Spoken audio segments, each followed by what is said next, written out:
Hey guys, welcome back to my channel. तो आज हमारे ओलंपिक सीरीज का डे 2 है, जिसमें हम लोग मॉडल ओलंपिक के पार्ट 1 को पढ़ने जा रहे हैं। तो देखिए, आपने देखा होगा मेरे प्रीवियस वीडियोस में कि मैं बहुत ही स्पीड पढ़ाता हूं और आपको नोट्स नहीं देता हूं, किसी भी तरह के कंप्लीट नोट्स, कंप्लीट सेंटेंस नहीं लिखता हूं। वो इसीलिए क्योंकि मैं आपके बेसिक्स क्लियर करना चाहता हूं। मेरा काम आपको समझाना है, हर एक छोटे छोटे चीजों को समझा देना है। उसके बाद नोट्स आप अपने आप बनाएं। उससे क्या होगा कि आप जब भी नोट्स को देखेंगे ना, तो आपको अपनापन सा फील होगा।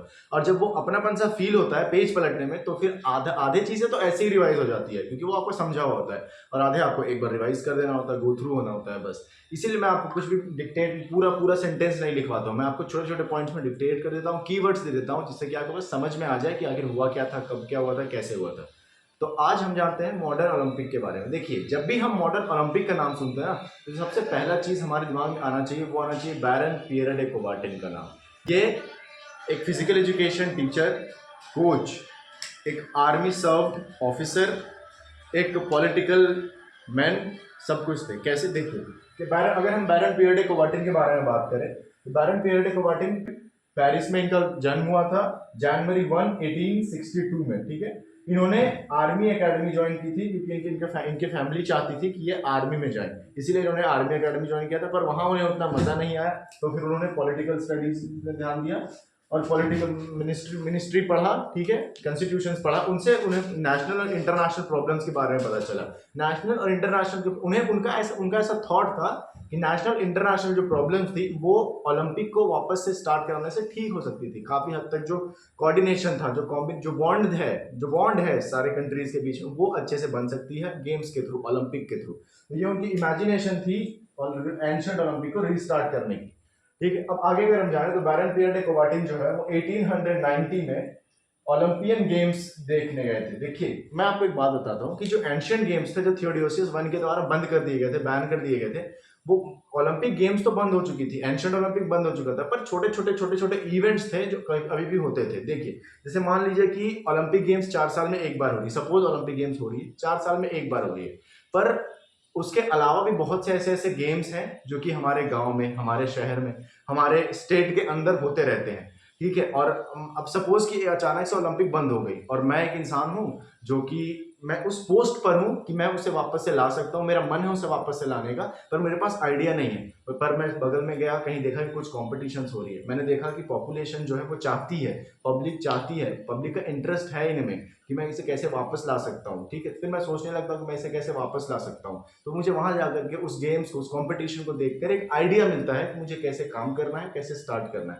यही उनके साथ हुआ था। वो 1819 में ओलंपियन गेम्स देख लिए थे उन्होंने, जो कि वेलनॉक ओलंपियन सोसाइटी करवा रही थी। ठीक है, वेलनॉक ओलंपियन सोसाइटी करवा रही थी ओलंपिक गेम्स, ओलंपियन गेम्स वो करवा रही थी। और उसी दिन उन्होंने ये सोचा, वो अपने दो दोस्तों से मिले जिनका नाम था ब्रूक्स एंड जपास। उन्होंने ब्रूक्स और जपास के साथ काम करके ये डिसाइड किया कि वो एक कमिटी बनाएंगे, इंटरनेशनल ओलंपिक कमिटी। ठीक है, ये 1893 की बात है, लगभग 1893 की बात है, जिसमें उन्होंने ये सोचा था कि हम एक कमेटी बनाएंगे जो कि all over the world Olympic games को कंट्रोल करेगी। और जो ओलंपिक गेम्स होंगे वो हर 4 साल में होंगे। उन्होंने 1893 में एक मीटिंग बिठाई कुछ कंट्रीज की, जिसमें कि चार चार पांच कंट्रीज आए। 1894 में उन्होंने एक मीटिंग बिठाई जो कि 16 टू 23 जून तक चली। और उस मीटिंग में यह डिसाइड हो गया पहला मॉडर्न ओलंपिक जो है वो फिर से स्टार्ट होगा 1896 में ग्रीस एथेंस से, क्योंकि जो एंशिएंट ओलंपिक थी वो भी वहीं से स्टार्ट हुई थी। तो ग्रीस एथेंस से पहला मॉडर्न ओलंपिक फिर से स्टार्ट होगा हर 4 साल के गैप में। वो उस मीटिंग में डिसाइड हुआ, इसीलिए जो 23 जून ऑफ 1894 है वो उसी दिन आईओसी का फॉर्मेशन डे है। तो आईओसी कब बना था? 23 जून 1894 में। और जो पहला मॉडर्न ओलंपिक होना था वो कहाँ हुआ था? एथेंस ग्रीस में 1896 में। आगे हम लोग आगे जानते हैं मॉडर्न ओलंपिक के बारे में। तो जो 1894 में मीटिंग हुई थी, जो यूनिवर्सिटी ऑफ पेरिस में हुई थी, जिसमें डिसाइड किया गया था, जो 16 जून टू 23 जून 1894 में हुई थी, जिसमें डिसाइड किया गया था कि हर चौथे साल, हर चार साल में ओलंपिक होंगी, मॉडर्न ओलंपिक होंगी। ठीक है, तो उस मीटिंग में 13 different countries all over the world और 75 रिप्रेजेंटेटिव्स आए थे, पूरे कंट्रीज, पूरे वर्ल्ड से। ठीक है, अब हम और जानते हैं कि जो 1896 एथेंस में जो हुई थी सबसे पहली first modern Olympic, first model Olympic हुई थी, उसमें टोटल 9 कंट्रीज ने पार्टिसिपेट किया था। टोटल 9 कंट्रीज, पूरे वर्ल्ड से 9 कंट्रीज ने पार्टिसिपेट किया था। और यही ग्राफ 1972 तक जाते जाते 122 हो गया। अब 122 कंट्रीज ने 1972, जो कि शायद वेस्ट जर्मनी में हुआ था, ठीक है, उसमें 122 कंट्रीज ने पार्टिसिपेट करा था। और जो सबसे फर्स्ट मॉडल ओलंपिक में जो इवेंट्स थे वो भी 9 ही थे, 9 कंट्रीज ने पार्टिसिपेट करा था और 9 ही इवेंट्स भी थे। अगर अल्फाबेटिकली चले तो ए फॉर एथलेटिक्स, एथलेटिक्स था। बी में नहीं है तो C for cycling, road and track cycling, C. फिर देन सी और F fencing, then gymnastic, shooting, swimming, tennis, weight lifting and wrestling. तो ये इवेंट्स थे जो कि फर्स्ट ओलंपिक में हुए थे, जो कि एथेंस में हुए थे, ठीक है। अब फर्स्ट मॉडर्न ओलंपिक में अब हम जानते हैं कि ओलंपिक फ्लैग के बारे में जानेंगे, फिर हिम्न के बारे में जानेंगे, मोटो के बारे में जानेंगे। तो आइए हम ओलंपिक फ्लैग के बारे में जानते हैं। अब अगर हम उस कमेटी की बात करें जो मॉडर्न ओलंपिक को ऑर्गेनाइज करवाता है, कंट्रोल करता है, वो इंटरनेशनल ओलंपिक कमेटी है, जो उसी दिन बन गई थी जिस दिन डिसाइड हुआ था कि अब ओलंपिक करवाना है। लाइक 23 जून ऑफ 1894, जैसे मैंने आपको बताया था, ठीक है। 23 जून ऑफ 1894 को इंटरनेशनल ओलंपिक कमेटी बनी थी। इसका हेडक्वार्टर का है लॉसाने, स्विट्जरलैंड में, ठीक है। और जो इनके फर्स्ट प्रेसिडेंट थे वो डिमिट्रियस विकेलस थे, जो कि एक ग्रीक राइटर थे। सारे रिप्रेजेंटेटिव पार्टीज की एक मीटिंग हुई और उसमें जो वोटिंग हुई ना, उस वोटिंग में डिसाइड हुआ कि डिमिट्रियस विकेलस जो है वो फर्स्ट प्रेसिडेंट बनेंगे। सेकंड प्रेसिडेंट बैरन पियरे डे कोबाटिन बने थे इसके। सेकंड प्रेसिडेंट बैरन कोबाटिन। और बैरन पियरे डे कोबाटिन को ही फादर ऑफ ओलंपिक्स कहते हैं, फादर ऑफ मॉडर्न ओलंपिक्स।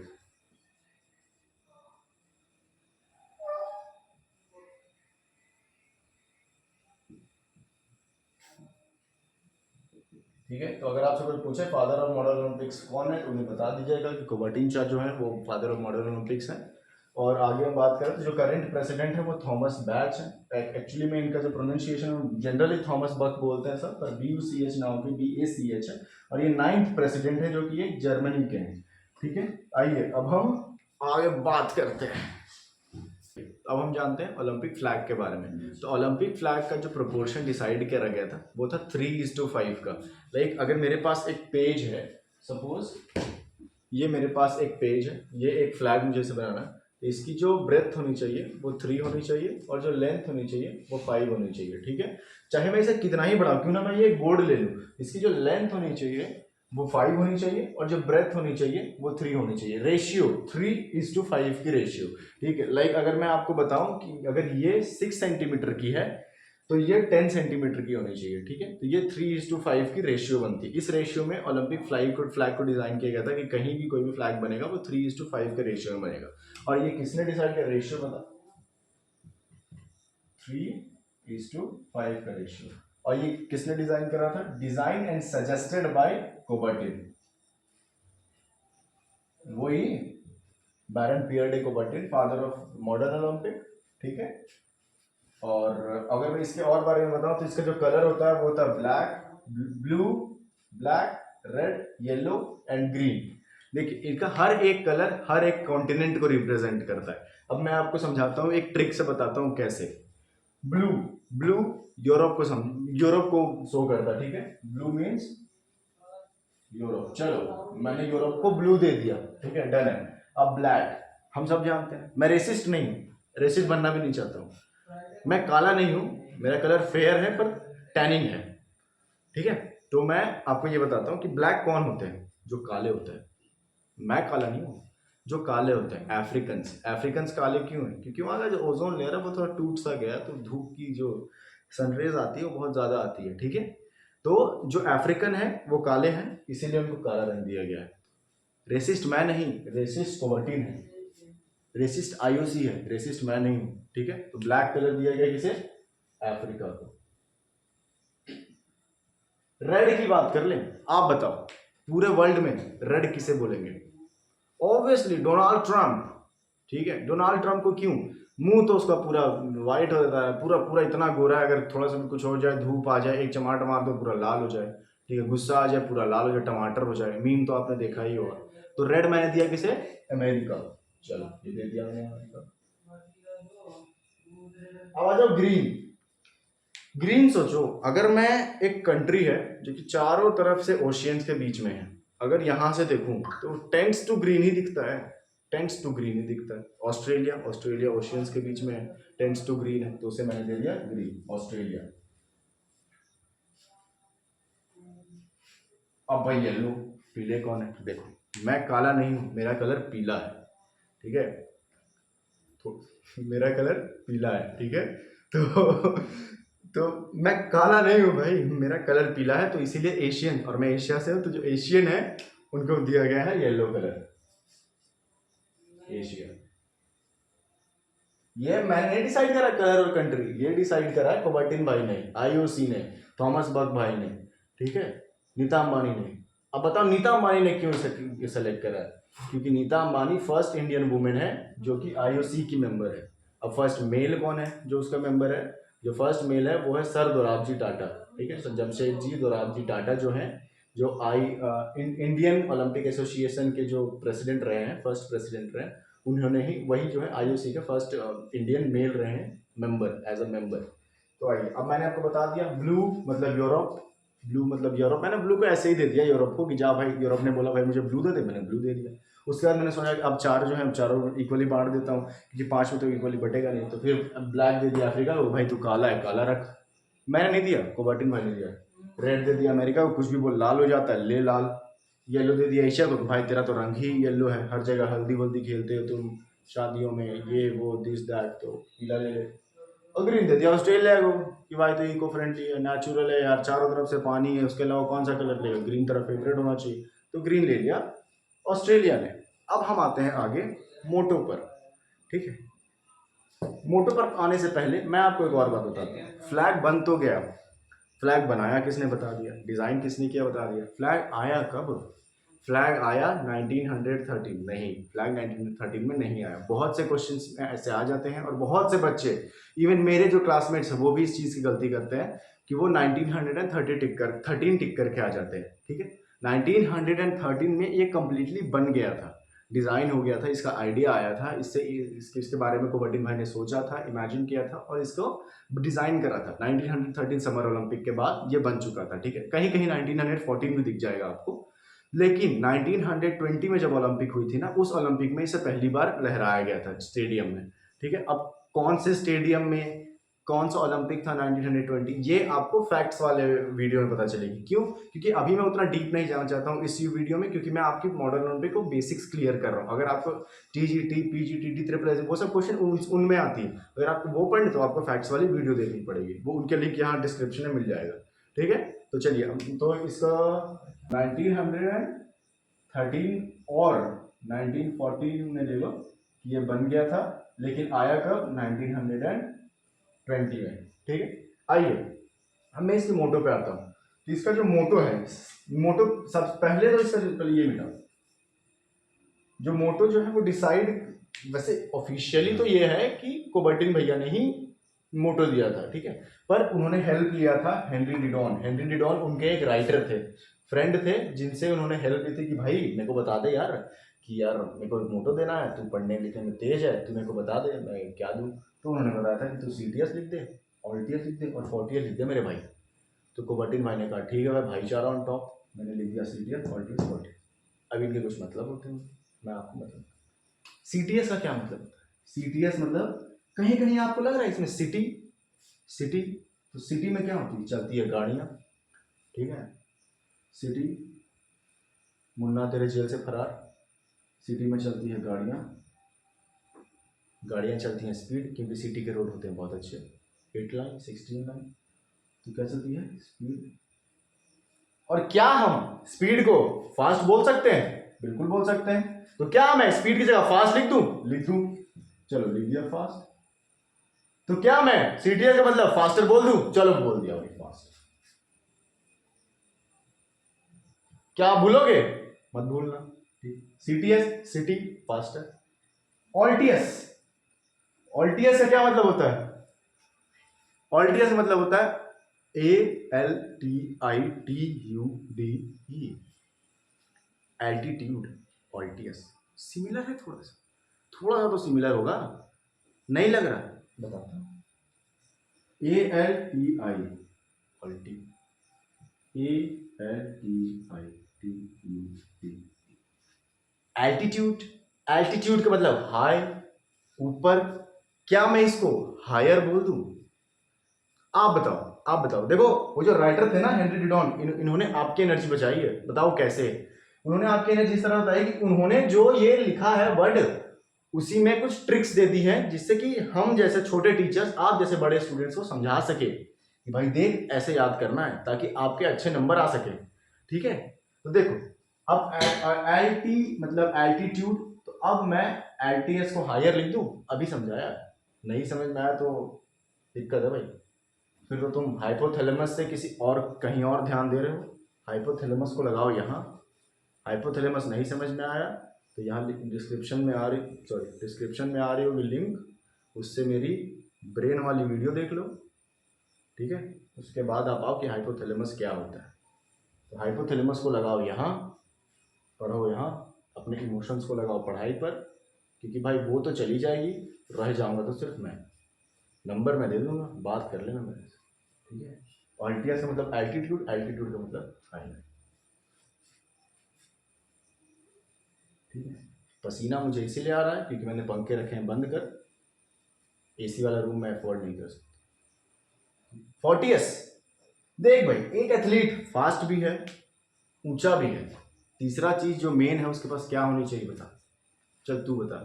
अगर ये क्वेश्चन मैं अपने क्लासमेट से पूछता तो वो बोलता भाई उसके पास बाल होने चाहिए, क्योंकि मेरा क्लासमेट है जिसका बाल उड़ा हुआ है। ठीक है, मैं क्या ही बताऊँ उसके बारे में, रहने देते हैं। तो ऐसे ऐसे लोग हैं जिनको ऐसा लगता है, पर अगर एक एथलीट फास्ट भी है, वो ऊंचा भी है, हायर है, ठीक है, थॉट्स को लेकर हायर है, अपनी पोस्चर को लेकर हायर है, उछलता है तो कंगारू ह्यूमन है, घोड़ा है। तो तीसरी चीज होना चाहिए वो होना चाहिए कि उसे बस ताकत होनी चाहिए, स्ट्रेंथ होना चाहिए। ठीक है, बिल्कुल स्ट्रांग होना चाहिए। जो थर्ड है फोर्टियस, फोर्टियस का मतलब है स्ट्रॉन्गर। ठीक है, अगर मैं आपको नहीं समझा पा रहा हूं आप मुझे बता दें, मैं फिर से आपको समझाने की कोशिश करूंगा, लेकिन इससे सिंपल कैसे कोई जाएगा आपको समझाने में, मुझे ये बता दीजिए।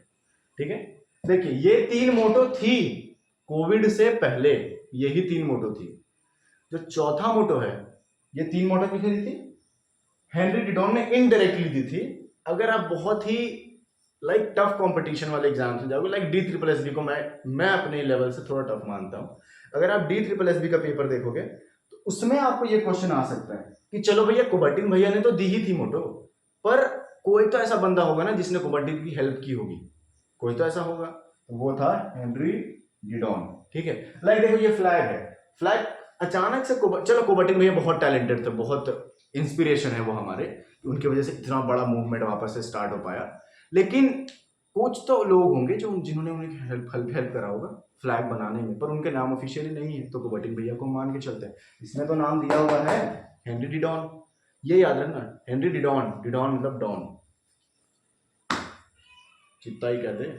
ठीक है, तो कोविड से पहले ये तीनों मोटो हुआ करते थे मॉडल ओलंपिक के, पर कोविड के बाद जो हमारे करंट प्रेसिडेंट है, अभी बता दे कौन है current president? Thomas Bach, BACH, Thomas Bach, BACH। Confuse नहीं होना जिंदगी में, ठीक है, एक पाथ लेके चलो, कंफ्यूज नहीं होना कभी भी। थॉमस बैच, उन्होंने कहा कि भाई चल, मैं फास्ट भी हूं, मैं ऊंचा भी दौड़ लेता हूं, कूद लेता हूं, मैं स्ट्रांग भी हूं, क्या फायदा जब साथ में कोई होगा ही नहीं? जेन्युइन बात है कि नहीं है? क्या फायदा जब कोई मेरे साथ चलेगा ही नहीं? अकेले मैं किससे जीतूंगा? ना कॉम्पिटिटर होंगे ना कुछ। तब उन्होंने दिमाग लगाया, उन्होंने एक मोटो दिया कम्युनिस्ट नाम का, COMMU, कम्युनिस्ट का मतलब साथ, टुगेदरनेस।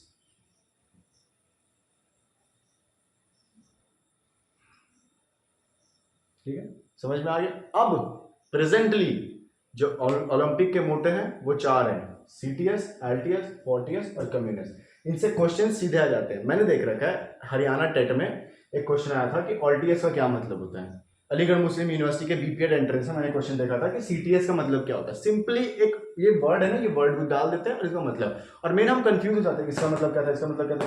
समझा दिया मैंने आपको। सिटी फास्ट, एल्टीट्यूड हाई, बाकी तो एक आप समझ ही जाओगे। याद है ना वो बचपन में सारे ट्रू वरना फॉल्स, एक ट्रू छोड़ के सब फॉल्स याद कर लिया।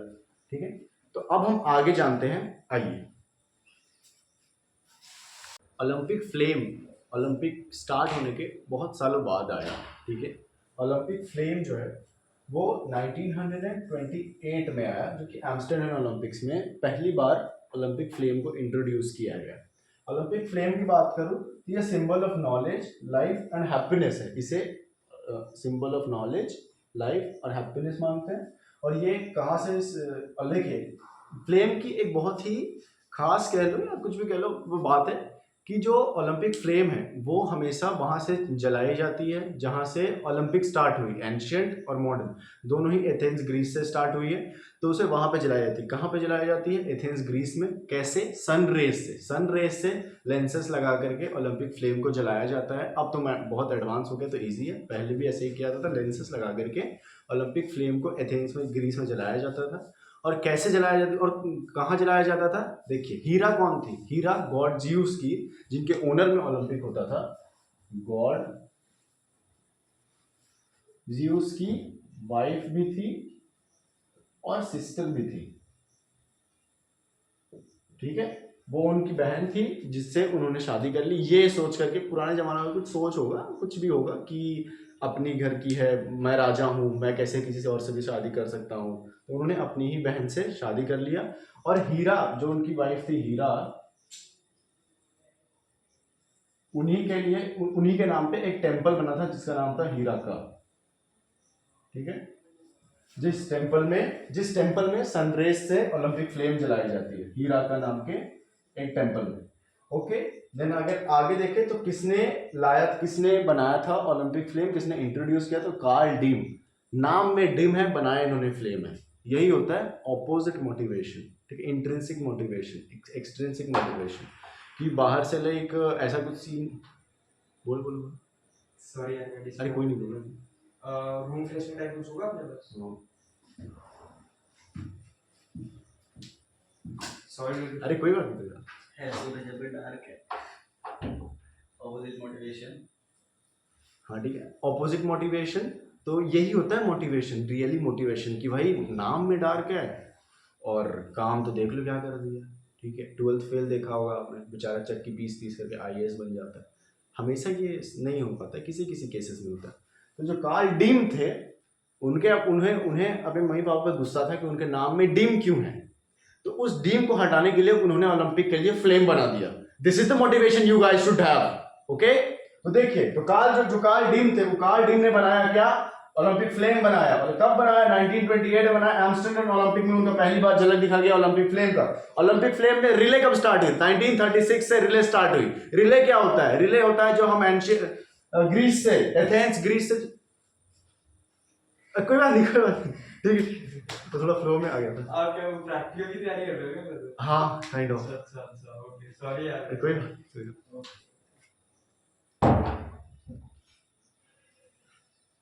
एथेंस ग्रीस से क्या होता था? एथेंस ग्रीस से वो लाइट होता था हीरा का में। कहां होता था? हीरा का टेंपल में। ठीक है, कैसे होता था? सनरेज से होता था, स्कोप्स के मदद से होता था, लेंसेज की मदद से वो लाइट होता था। उसके बाद वहां से जो एथलीट्स हैं, वो या तो वाटरवेज, रोडवेज, एयरवेज, उसे जलते हुए लेकर के उस कंट्रीज में लेकर के जाते हैं, जिस कंट्री, जो कंट्रीज ओलंपिक में पार्टिसिपेट कर रही है। उसके बाद स्पीड हो गया थोड़ा, कोई बात नहीं।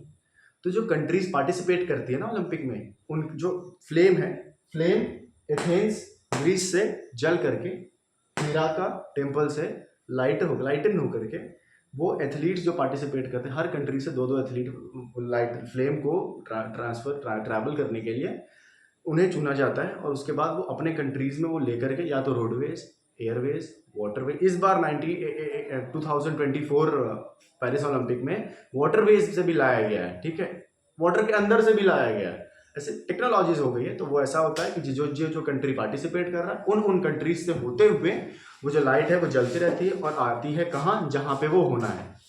ठीक है, जिस कंट्री में होना, मान लीजिए अगर इंडिया में होगा, जो कि ऐसा सोचा जा रहा है कि शायद 1936 का ओलंपिक इंडिया में हो जाए। ठीक है, तो जो कंट्री पार्टिसिपेट कर रही है, एथेंस ग्रीस से वो सबसे पहला ये स्टार्ट होगा, ग्रीस से स्टार्ट होगा वो फ्लेम, और फिर सारी कंट्रीज से होते हुए इंडिया आ जाएगा। फ्लेम के बारे में आपने समझा, कब स्टार्ट हुआ? 1936 में ये रिले स्टार्ट हुआ था जिसमें सारे ले करके जाते थे। कार्ल डीम ने इसे इंट्रोड्यूस कराया था, सबसे पहले एम्स्टर्डम ओलंपिक्स में आया था। हीरा का टेम्पल में ये जलता है, सनरेज की वजह से जलता है, ठीक है। और इसे क्या लाइफ और नॉलेज और हैप्पीनेस का ऐसे ही मानते हैं। अब अगर मैं मेडल्स और डिप्लोमास की बात करूं तो फर्स्ट, सेकंड और थर्ड पोजीशन वालों को मिलता है मेडल, गोल्ड मेडल।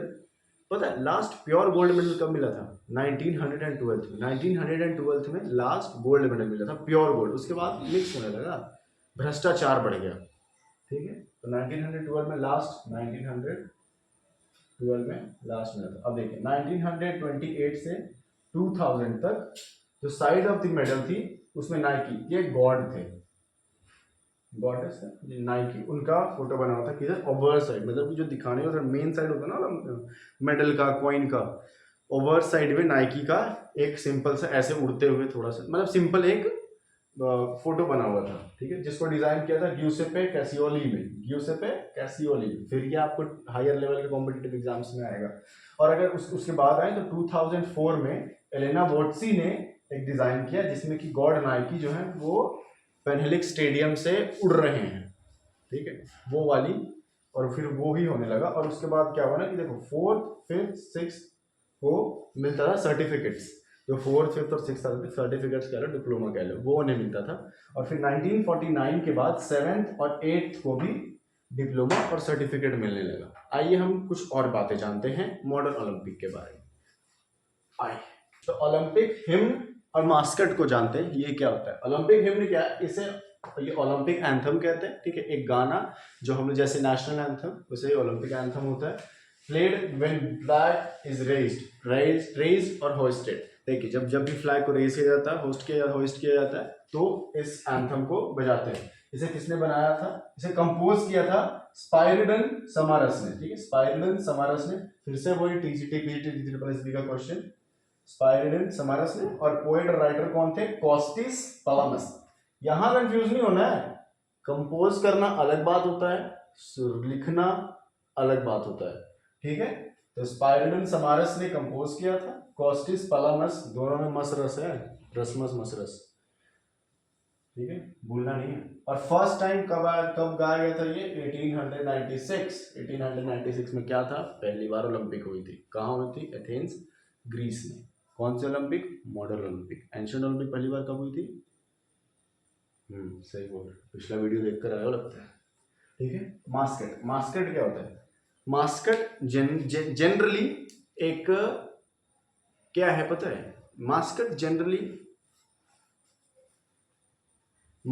जनरली एक एरिया का फिगर है, नेटिव एरिया का एक जनरल फिगर है। जैसे मान लीजिए इंडिया में शेर है, अगर इंडिया में कभी ओलंपिक होगा तो हो सकता है उसका मास्कट शेर हो। कभी कभी आपने देखा होगा कि जो लोग ओलंपिक में मेडल जीतते हैं उनको एक गुड्डा गुड़िया दिया जाता है, ठीक है, या तो वो कोई इंसान होते हैं, इंसानों का होता है, या फिर वो कोई जानवर होते हैं वहाँ, नेटिव पीपल और नेटिव एनिमल, उनका एक मास्कट होता है जो कि कुछ दर्शाता है कि ये मास्कट यूनिटी को दर्शाता है, ये मास्कट पीस, ये मास्कट डेंजर, स्ट्रॉन्गर, हायर। फिर से वही आ गया, एल्टियस, फोर्टियस, कॉटियस, कम्युनस, ठीक है। तो अब ये कब आया था? 1968 winter Olympics, summer Olympics, winter Olympics क्या होता है? नहीं क्लियर है? डिस्क्रिप्शन में लिंक है, आई बटन पे नहीं है, इसीलिए मैं पहले ऐसे करा, फेक दे दिया मैंने आपको। डिस्क्रिप्शन में लिंक है, वहां जाकर के आप मेरा विंटर और समर ओलंपिक देखिए, भाई ने खत्म कर दिया पूरा, ठीक है। तो 1968 विंटर ओलंपिक, ग्रेनोबल, फ्रांस। इस टाइम पे पहली बार मास्कट रखा गया था, पर वो ऑफिशियली नहीं रखा गया था। जो ऑफिशियली रखा गया था वो रखा गया था 1972 में। ये कुछ छोटी छोटी बातें हैं जो आपको याद रखनी है कि यार ऑफिशियली कब था, अनऑफिशियली कब था, ठीक है। 1972 समर ओलंपिक मुनीच में ऑफिशियल मास्कट रखा गया था। तो देखिए ये मैंने आपके मॉडल ओलंपिक का बेस क्लियर किया, कुछ ऐसी चीजें बताई जो आपको पता होनी चाहिए। बहुत लोग तो मास्कट पहली बार सुन रहे हो कि मास्कट क्या होता है। वही जैसे ओलंपिक में देखा आपने, कोई गुड़िया बन के आ जाता है, कोई शेर का मुंह लेके आ जाता है, कोई हाथी बन के आता है, वो जो होते हैं उन्हीं को मास्कट कहते हैं। कोई इंसान भी बन के आ जाता है ना, वो सब पहन लेता है भालू वालू का, वही होते हैं मास्कट, ठीक है। यह आपको समझना है। एंथम बता दिया, लगभग सब कुछ बता दिया। लेकिन इनके जो थोड़े डीप वाले क्वेश्चन है ना, वो मैंने जानबूझ करके नहीं बताए, क्योंकि वो मैं आपको बताऊंगा फैक्ट वाले वीडियो में। ठीक है, देखो बात ये नहीं है मुझे व्यूज चाहिए, बात ये है कि अगर मैं बेसिक्स के साथ साथ सब कुछ आपको इसमें बता दूंगा तो आप तो डर जाओगे इस टॉपिक को लेकर के, जबकि ये सबसे इजी टॉपिक है। तो अगर मैं आपको सब कुछ इसमें बता दूं तो कैसे मजा आएगा, है कि नहीं? बेसिक सीखो फिर ऊपर चढ़ो, अचानक से ऊपर नहीं जा पाओगे, अचानक से सिर्फ नीचे जाते हैं लोग। ठीक है, आज पढ़ रहे कल सुट्टा पिया परसों नीचे, आज पढ़ रहे कल पढ़ रहे परसों पढ़ रहे 10 दिन पढ़ रहे तब जाके ऊपर जाते हैं। समझ में आया? अरे मुझे ये फ्लेम ये दिख गया यार, फ्लैग का सिंबल दिख गया, सोचो एक और चीज़ आपको बताई थी जो छूट गया है पीछे। क्या है ना, अगर कोई आपको पूछ दे कि टोटल कलर कितने होते हैं, टोटल कलर कितने होते हैं ओलंपिक फ्लैग में, तो मैंने तो आपको बताया blue black red yellow green. Blue black red yellow green भूल गए? ब्लू यूरोप, ब्लैक, ठीक है, भूलना नहीं है। तो अगर टोटल कलर बोल दे तो वो 6 है भाई। अब कैसे? सर को खुद पढ़ने नहीं आता, सर भैया को खुद पढ़ने नहीं आता, मुझे क्या पढ़ा रहे हैं? देखो कैसे मैं बताता हूँ। फ्लैग जो है रिंग वो किसी ना किसी कपड़े में तो रहता ही है, बताया तो था 3:5 के रेशियो में रहता है। तो ये जो है ना ये कपड़ा, ये सिल्क का कपड़ा होता है और इसका कलर होता है वाइट। कोई भी पूछे बैकग्राउंड कौन सा कलर, वाइट, कौन सा कपड़ा, सिल्क, महंगा वाला, आईओसी के पास बहुत पैसा है। तो टोटल कलर कितने? 6, रिंग कलर कितने? 5। ठीक है, तो जितना आपको जानना चाहिए था उतना मैंने आपको बता दिया। Extra objectives, rules, opening ceremony, जो सबसे इंपॉर्टेंट चीज़ें हैं कि ओपनिंग सेरेमनी में यार टीम्स लगती कैसे हैं, अरेंजमेंट कैसे होता है मार्च पास्ट के लिए, ठीक है, और क्या क्या हमें मिला इंटरनेशनल ओलंपिक कमेटी से, कैसे कैसे काम हुए, कैसे कैसे बदलाव आए, ये सब कुछ मैं आपको अगले वीडियो में बताऊंगा। उसके बाद हम करेंगे फैक्ट्स वाली वीडियो। ठीक है, till then take rest, study hard और नोट्स बनाते रहिए। नोट्स बनाइएगा, आधी चीज़ें तो आपकी ऐसे ही क्लियर हो जाएगी। एक बार खोला ऐसे ऐसे देख लिया, हो गया यार, हो गया। सेम चीज़ मेरे बहुत से दोस्त ऐसे करते, एक बार खोला ऐसे, क्योंकि सब अपने नोट्स बनाते, दूसरों के नोट्स पे कभी नहीं रहते कि भाई यार नोट्स देते, कोई फ़ायदा नहीं होगा। आज तक मुझे इतना सा फ़ायदा नहीं होगा दूसरों के नोट्स से, जब तक आप खुद के नोट्स नहीं बनाते हो। ठीक है, चलिए till then goodbye, take care, have a nice day.